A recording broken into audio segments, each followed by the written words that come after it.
Innal hamdalillah nahmaduhu wa nasta'inuhu wa nastaghfiruh wa na'udzu billahi min shururi anfusina wa min sayyiati a'malina. Man yahdihillahu fala mudilla lahu wa man yudlil fala hadiya lahu. Asyhadu an la ilaha illallah wahdahu la syarika lahu wa asyhadu anna Muhammadan abduhu wa rasuluh. Amma ba'd. Yang saya hormati Tuan Imam, Presiden Kuasa Masjid, Tuanku Syed Putra, Jamalulai Kangar Perlis, tuan-tuan puan-puan Allah sekalian. Pertama sekali marilah sama-sama kita manjatkan rasa syukur kita kepada Allah Subhanahu Wa Taala kerana limpah kurnianya. Dengan rahmatnya dia beri masa kepada kita, dia beri tenaga, dia beri kesihatan dan juga kesempatan pada pagi ini dapat sama-sama kita hadir untuk sama-sama kita solat subuh berjemaah dan kita dapat sama-sama sambung kuliah mingguan kita. Tuan-tuan, hari ini tarikh 19 Mac bersama dengan 5 Syakban. Ada masuk bulan yang baru yang mana bulan Syakban. Dan kita lagi sebulan lagi, tak sampai sebulan. Dalam 25 hari lebih kurang akan masuk Ramadan, tuan. Isyak, tuan. Kemarin, tuan, genap setahun 18 Mac 2020, 18 Mac 2021. Yang mana kita PKP, tuan, dah masuk setahun PKP dah kita. Kemudian hari ini kita akan sambung tajuk khas, tuan, berkaitan dengan amalan Syakban ni. Hari itu ni minggu lepas kita sentuh tentang Isra' dan Mi'raj. Macam mana peristiwa Nabi naik ke langit dan Nabi diperjalankan Mekah ke Baitul Maqdis dan dimi'rajkan, diangkat ke langit dan perintah semayang, tuan. Jadi 50 waktu semayang tu kurang-kurang jadi 5 waktu. Dan Allah beritahu pula buat 5 waktu ni pahala dia sama macam 50 waktu. Satu waktu diganda dengan 10 kali lipat, 10 kali ganda. Itu perintah semayang, tuan. Cuma tajuk minggu ni pula tentang amalan Syakban. Macam mana tentang amalan Syakban ni? Apa dalil Nabi cerita tentang Syakban ni? Apa keistimewaan dia? Dan kita tengok pula ada juga unsur-unsur dalil yang mana tak sahih, yang palsu dan sebagainya tentang amalan Syakban. Kita nak beza balik, nak ulang kaji balik. Yang kita duk buat lah ni bertepatan tak macam mana Nabi bawa, Nabi ajak kita tentang amalan Syakban, tuan. Okey, sebelum saya nak pergi ke tajuk kita hari ini, kita akan tengok sikit, tuan-tuan, tentang cara sujud yang salah. Kita sujud tadi semayang hari-hari dah, cuma nak ulang kaji balik, kita buat dah benda yang Nabi larang tentang perbuatan ibadah ketika sujud ni, tuan-tuan.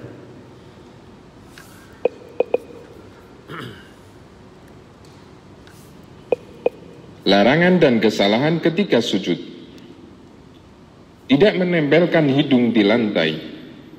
Nabi SAW bersabda, tidak ada solat orang yang tidak meletakkan hidungnya ke lantai ketika sujud. Nabi SAW juga bersabda, la yaqbalullahu solatan la yusibul anfu minha ma yusibul jabin. Allah tidak menerima solat bagi orang yang tidak menempelkan hidungnya ke tanah sebagaimana dia menempelkan dahinya ke tanah. Nampak, tuan? Dalil, tuan, iaitu Allah tak terima solat. Jadi semayang kita ni, kalau semayang kita dahi saja kena lantai, hidung tak kena lantai. Saya dulu ingat dahi saja, hidung tu sunat, tak kena tak apa. Rupanya pekis sekali. Dahi hidung dikira satu. Sebab anggota sujud ni ada 5 anggota sujud. Dahi hidung 1, 2 tapak tangan 1, 2, 3, 2 lutut 4, 5, 2 kaki 6, 7 anggota sujud mesti kena lantai. Kalau tuan hari tu sakit ke, ada bisui ke apa ke, tu cerita lain, sakit. Ni tak semayang daripada dulu ni sampai lah lagu tu lah tak kena hidung pun, tak kena tangan tak kena pun, dia cekuk lagu tu lah, dia tak bagi rapat, tuan. Dia mesti semua tapak tangan, tapak kaki semua tadi, lutut kena lantai. Tajuk ni dahi hidung mesti kena lantai, tuan-tuan. Hadis ini berdasarkan riwayat Ibnu Abi Syaibah, Abdul Razak dan disahihkan oleh Al-Albani. Meletakkan siku di lantai. Dari yang kedua ni pula dia letak siku semua ke lantai, tuan. Ni. Yang kedua ni dia bagi semua kena lantai. Jadi yang ni Nabi larang, tuan.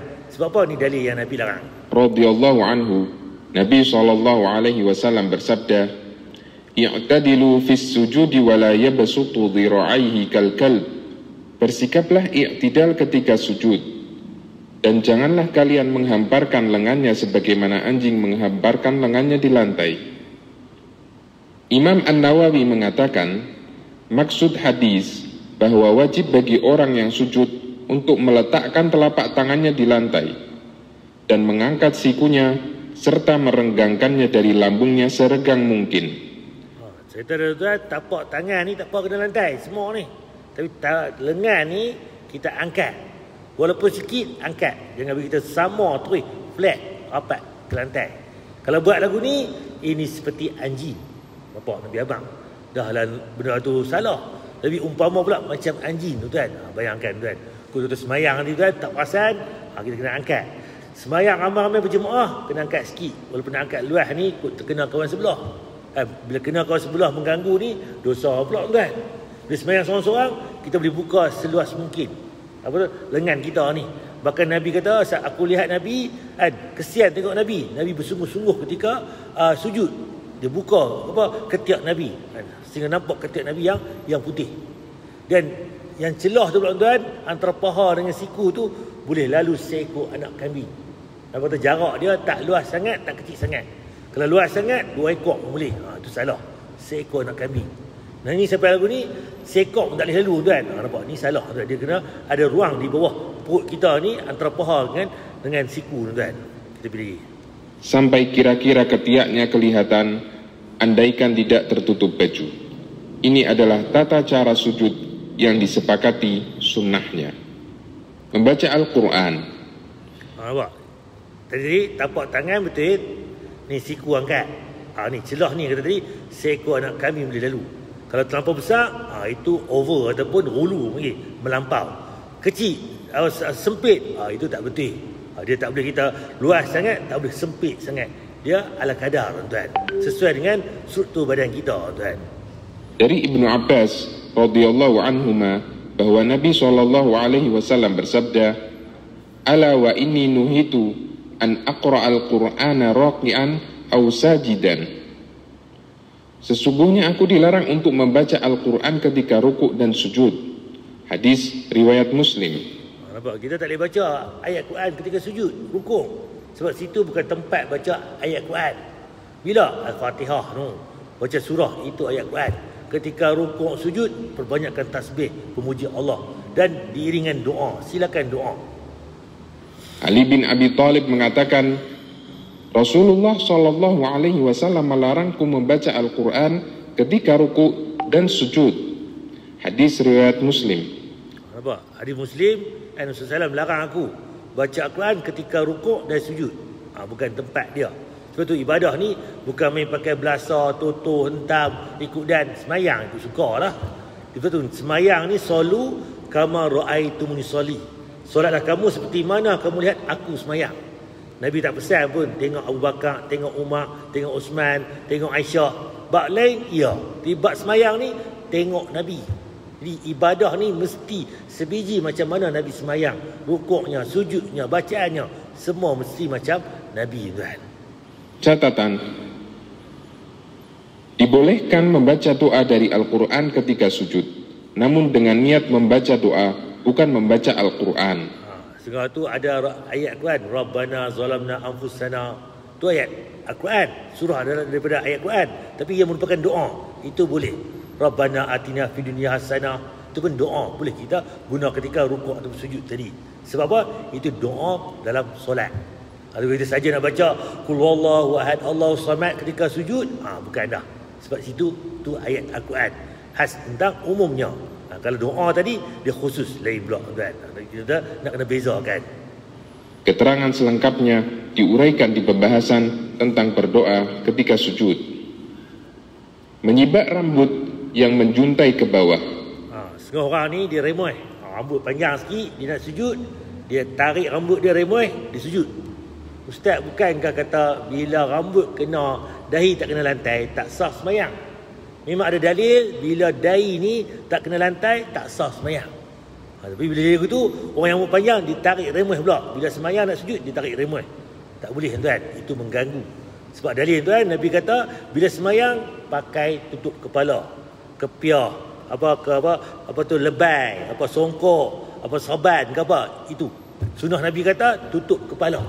Ikut tuan-tuan lah. Malaysia kita songkok, kepiah. Pergi Indonesia dia pakai wok punya, kepiah wok tu. Pergi tempat lain pula dia pakai lebay, pakai sorban sebagainya. Jadi pakaian Arab yang mana tu jibliyah. Tu sunnah Nabi di Arab kan. Cuma nak pakai sorban juga ni silakan, tak ada masalah. Tapi orang kita ni dah tahu rambut panjang, biar juntai lagu tu. Tapi kalau dah rambut panjang, biar jatuh lagu mana pun tuan-tuan. Dia nak dalil ni tuan. Dari Ibnu Abbas radhiyallahu anhu, Nabi SAW bersabda, "Umirtu an asjuda ala sab'atin la akuffu asy-sya'ra wala thiyab." Aku diperintahkan untuk sujud dengan bertumpu dengan 7 anggota sujud, dan aku dilarang untuk menyibak rambut dan melinting pakaian, tidak menghadapkan jari-jari. Jadi tuan, Nabi larang tuan kita sebab rambut panjang ni remeh. Kalau dah tiba-tiba mayang, tak buat kepiah rambut panjang, BP lah tu juntai lagu tu, dah jatuh lagu tu, jatuhlah. Jangan bila sebab duk tarik rambut. Bukankah kata dalil tadi kena bagi dai kena lantai? Dah faham dalil tu, buatlah macam tu. Pakai kepiah sebagainya.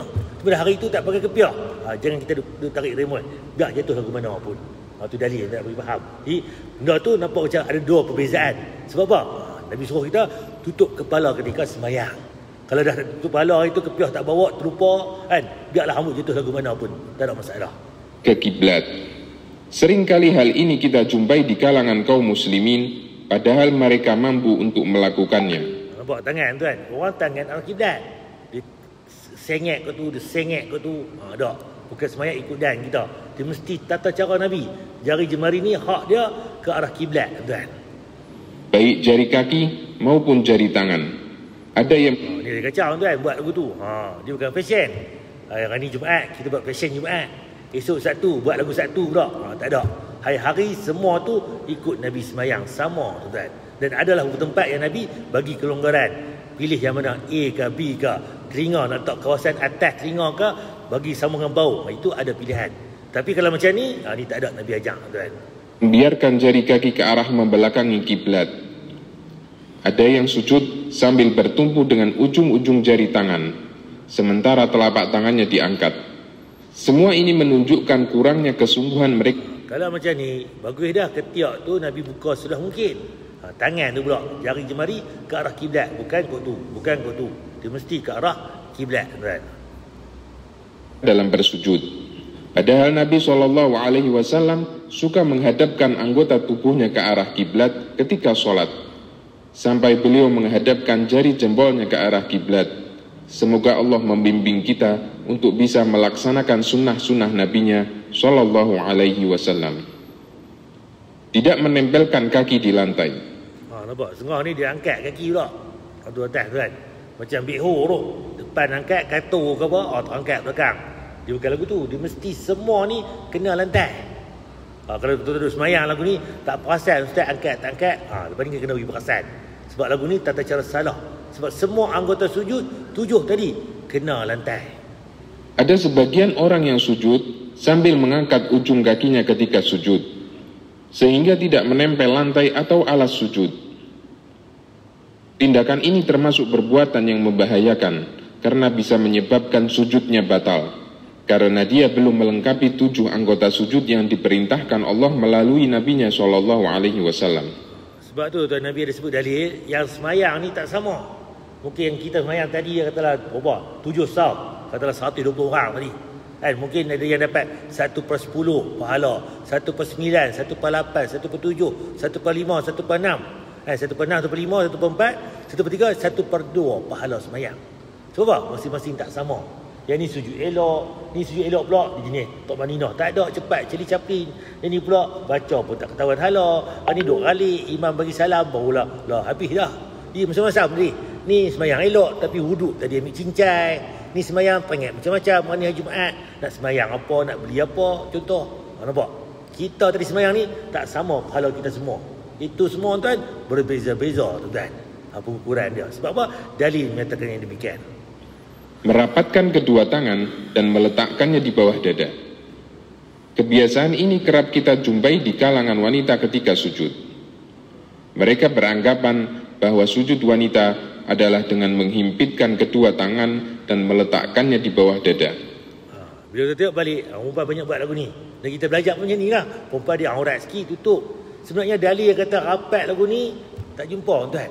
Solat Nabi kata pun, Sallu kama ra'aitumuni sholli. Solatlah kamu seperti mana kamu lihat aku semayang. Nabi tak pecah pula. Kalau perempuan, tengok Aisyah, tengok Fatimah, tengok Zainab. Tak ada, tengok Nabi. Umumnya, semayang lelaki perempuan sama. Cuma adalah kalau macam ni, dia rapat sangat. Tak ada orang perempuan tadi, buka sampai ketiak luas lagu tu. Dia ala kadar lah, biasa-biasa. Itu iya. Kalau sampai rapat lagu ni pula, tak jumpa dalil. Cuma bila jadi ni, ulama-ulama rinci. Perempuan ni beza pada lelaki. Perempuan tak sama, lelaki tak sama. Itu dia punya pendapat-pendapat ulama-ulama. Bila main dengan dalil, tak boleh tuan. Sebab apa? Sebab dalil tak ada tuan. Cuma kita nak salah satu perkataan pun tak juga. Masing-masing dia nak hujah dia, nak bagi beza, bagi nampak kata perempuan ni taklah kata cengeng, dia rempang sebagainya. Itu dia punya, mungkin itu dalil kan. Itu dia punya asasnya tuan-tuan. Tapi bila kita tengok balik, laki perempuan tak ada beza semayang. Cuma tak ada dia kangkang luas buka sebenarnya. Itu iya. Padahal hadis yang menceritakan hal ini adalah hadis lemah yang tidak bisa dijadikan dalil. Kalau ada apa lemah tuan, dia bukan sahih. Sebab apa dalil? Umur dadak dia semayang tuan sama seperti macam mana Nabi semayang. Tak ada beza pun tuan. Bagaimana yang telah diuraikan pada pembahasan sebelumnya tentang tata cara sujud wanita. Cuma dalam bab ni kita berlapang dada lah. Dan jadi dia ada setengah mazhab dia pegang lagu tu. Jadi ahli sunnah wal jemaah dalam bab ni kita taklah kata kita rinci sangat dalam bab tu. Tapi dari segi dalil hadisnya yang memang tak wujudnya, tak jumpa pun kata laki perempuan berbeza solat. Okey, kita pergi tajuk kita hari ni tuan-tuan. Berkaitan dengan bulan Syakban. Secara umum adalah bulan mulia. Bulan kita lalui ni tak lama nak habis ni, dalam masa 25 hari lebih kurang ni adalah bulan yang mulia. Apa dalilnya tuan-tuan? Cuma ada peringatan 15 Syakban nanti banyak tuan, nisfu Syakban orang panggil. Kita percaya tuan, nisfu Syakban ni ada banyak kelebihan dia. Kita rujuk balik apakah dalil, apakah hujah dia. Nisfu Syakban adalah peringatan pada tarikh 15 bulan 8. Ni Syakban ni bulan 8. Ramadan ni bulan 9. Kalau bahasa kita kamera Masihi, Syakban ni bulan Oktober. Ramadan bulan September. Jadi bulan 9. Kita bulan Islam kita ni Syakban dia bulan 8. Dia tak boleh lah Oktober, Ogos, itu kalender Masihi. Okey, kemudian juga dikenali sebagai Lailatul Bara'ah, Lailatul Nis, Syakban, iaitu dikata pada sini orang di belah Afghanistan, Bangladesh, Pakistan, Iran, India. Ini nama dia berbubuk. Malam pengampunan dosa. Dia buh nama tu. Malam berdoa, malam pembebasan. Jadi ini mereka yang buh nama dia. Okey, kita rujuk lagi tuan. Sebab apa tuan-tuan? Ni amalan diangkat setahun sekali. Memang ada dalil tuan-tuan. Nabi sebut tuan-tuan, bulan Syakban, bulan antara Rejab dan Ramadan. Syakban ni tengah. Itu ni Rejab, ke depan nanti Ramadan dia himpit. Syakban tu tengah. Adalah bulan di saat manusia ghalib, manusia lalai. Jadi kita lah, main Syakban ni tak sabarlah nak jumpa Ramadan, rindu Ramadan. Kita terlupa kata Syakban pun ada keutamaan dia. Kita tak ibadah, tak tingkatkan ibadah pada bulan Syakban. Kita tu target Ramadan nanti. Kemudian dia kata lagi, bulan tersebut adalah bulan dinaikkan pelbagai amalan kepada Allah. Bulan ni antara bulan yang mana Allah amalan kita diangkat kepada Allah Taala, Rabb semesta alam. Oleh kerana itu aku amatlah suka untuk berpuasa ketika amalanku diangkat. Jadi Nabi ni bila main bulan Syakban dia banyak puasa sunat kan. Itu dia Nabi sendiri. Hadis An-Nasa'i, Al-Hafiz At-Tahir mengatakan hadis ini hasan.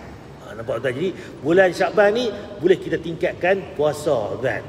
Itu ni Rejab puasa juga. Sebab bulan itu bulan haram. Antara ganjarannya siapa puasa di bulan haram ini pahala dilipat gandakan. Itu ada. Tapi bulan yang kita jumpa Syakban ni amalan kita ni diangkat jumpa Allah banyaknya. Jadi Nabi suka bila amalan diangkat jumpa Allah ni dia dah kena berpuasa.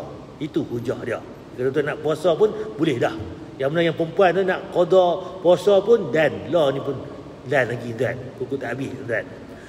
Okey, amalan manusia dihadapkan pada setiap minggunya dua kali iaitu pada hari Isnin dan Khamis. Jadi Sebelum ni setiap minggu ada 2 hari amalan diangkat di bawah Allah. Isnin sekali, Khamis sekali.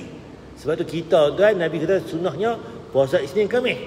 Sebab hari tu amalan seminggu tu diangkat 2 hari. Isnin sekali, Khamis sekali. Setiap hamba yang beriman akan diampuni kecuali hamba yang mempunyai permusuhan dengan sesama mereka tuan. Lalu dikatakan tinggalkan mereka sampai keduanya berdamai. Hadis Muslim. Rupanya tuan-tuan, kalau kita duduk semayang, puasa, zakat, haji semua ni bagus. Pahala banyak.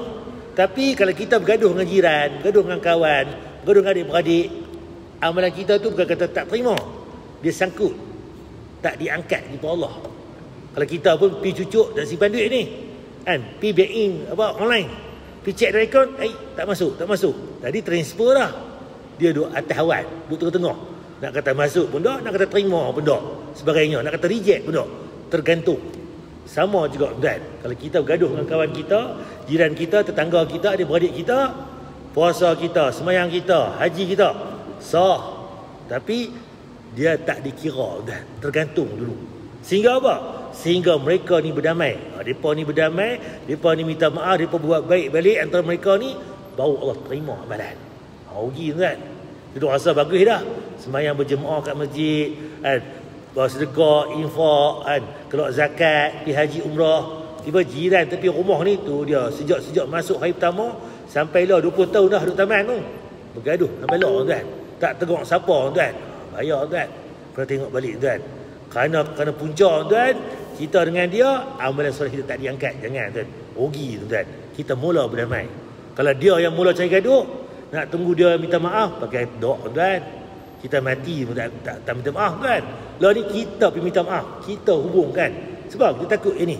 Kerana dia yang jadi gaduh dengan kita, amalan soleh kita tak diangkat. Kita pergi buat baik dengan dia. Kalau dia pun tak mau nak bergaduh lagi, itu kita serah pada Allah. Sebab kita dah usaha untuk berdamai. Dia tak mau berdamai, itu cerita lain. Dia yang aku, dia yang sombong, dia yang berlagak sebenarnya. Itu dia dengan Allah pula. Kita cuba damaikan hubungan kita. Hadis Muslim tuan. Okey, hadis palsu bulan Ramadan, Rejab, Syaban dan Ramadan. Ada tuan-tuan dalam 3 bulan ni ada hadis palsu. Apa dia tuan? Rejab bulan Allah, Syaban bulanku, Ramadan bulan umatku. Ayat ni nampak macam cantik. Rejab bulan Allah, Syaban bulanku, Ramadan bulan umatku. Tapi bila kita sandar pada Nabi, jangan. Sebab apa? Benda ni mesti Nabi sebut. Nabi kata, kalau kata-kata pepatah nak sebut sebagai kata cantik bahasa ni, tu kata-kata biasa, tak apa. Tapi bila kata ni Nabi kata, buat mai dalil. So bila cek balik tuan-tuan, ini adalah hadis palsu yang direka oleh Ibnu Jahdam. Lihat balik dalam kitab Ibnu Qayyim dan Al-Manar Al-Munir, iaitu nama penuh Ibnu Jahdam ni ialah Ali bin Abdullah bin Jahdam Al-Zahid. Tuan-tuan, dia ni yang bawa hadis palsu tuan. Nampak kita boleh trace tuan. Cuma perkataan ini duk dengar lah. Rejab bulan Allah, Syaban bulanku, Ramadan bulan umatku. Jadi kalau kita nak kata lagu tu sekadar biasa, ya. Ni kata Nabi. Bila kata Nabi, buat mai dalil. Takut-takut kita berdusta atas nama Nabi tuan. Sebab tak ada riwayat sahih yang kata demikian. Okey, dari yang kedua. Daripada Aisyah radhiyallahu, dia berkata, pada suatu malam saya keluar kehilangan Rasulullah SAW. Aisyah tidur dengan Nabi SAW di rumahnya. Kemudian pada malam itu Nabi tak ada. Kemudian saya keluar. Ternyata duk cari Nabi ni, Nabi berada di Baqi', masjid Nabi. Rumah isteri Nabi sebelah kiri tu ada kubur Baqi' yang luas tuan. Jadi Aisyah pergi cari, jumpa Nabi duk termenung di kubur Baqi'. Dia tanya, apakah kamu takut padahal Allah dan Rasulnya melindungimu? Nabi tanya Aisyah, awak ni takut apa ni? Allah dan Rasul melindungimu. Aisyah menjawab, ya Rasulullah, saya mengira engkau mendatangi sebagian isterimu yang lain. Dia duk rasa cemburu lah. Tadi cari-cari tak ada ni, pergi rumah bini lain apa. Situ seolah-olah Aisyah kata demikian. Baginda bersabda, sesungguhnya pada malam nisfu Syaban, Allah turun ke langit dunia lalu mengampuni lebih banyak dosa daripada banyaknya bulu kambing Bani Qab. Hadis riwayat Imam Ahmad. Hadis ini dhaif jidan, sangat-sangat lemah. Jadi ini bukan hujah yang sahih. Kalau mendengar nanti Allah turun langit nisfu Syaban, Allah ampun semua dosa yang ada ni, walaupun banyaknya bulu kambing Bani Ka'ab. Bani Ka'ab ni dia pun ni jenis suka belah kambing. Jadi sebab tu disebut sebagai Bani Ka'ab. Jadi cerita dia dalil ni dhaif jiddan. Okey, hadis sahih nisfu Sya'ban. Ada hadis sahih. Apa dia tuan? Hadis yang boleh dipegang dalam masalah nisfu Sya'ban ialah Allah melihat kepada hamba-hambanya pada malam nisfu Sya'ban, maka dia ampuni semua hamba-hambanya kecuali musyrik, orang yang syirik dan memusuh, orang yang benci membenci. Hadis Ibn Hibban, Al-Bazar dan lainnya. Albani mensahihkan hadis ini dalam Salasilah Al-Hadis As-Sahih. Cerita dia, Allah kata malam nisfu Sya'ban, 15 hari bulan tu, apa dia? Allah ampun segala dosa hamba-hambanya kecuali orang yang buat syirik dan orang yang bergaduh. Dia beradik ke, jiran, tetangga ke, kalau tak bergaduh, Allah akan ampun. Kalau dia bergaduh, Allah tak ampun, kan? Jadi hadis ini umum. Ada tak amalan nak kena buat solat hajat, berapa rakaat, nak baca surah apa, nak kena bangkit malam pukul berapa, nak kena mula apa, ayat apa ke? Tak ada. Tu je cerita tuan-tuan. Kalau tuan-tuan nak beramal, silakan. Bangkit malam tu berdoa kepada Allah. Ya. Nak buat berapa rakaat, nak baca apa, terpulang pada tuan-tuan. Ada kena bagi jelas balik tuan-tuan. Okey. Hadis ini tidak mengajar kita apakah bentuk amalan-amalan malam itu. Oleh itu, amalan khas tertentu pada malam tersebut bukan daripada Nabi. Nak kena baca 3 kali, baca surah Al-Baqarah ke, nak kena baca Yasin 5 kali ke, contoh. Kan? Tak ada disebut pun. Hadis tadi umum. Nak buat apa, terpulang pada tuan-tuan.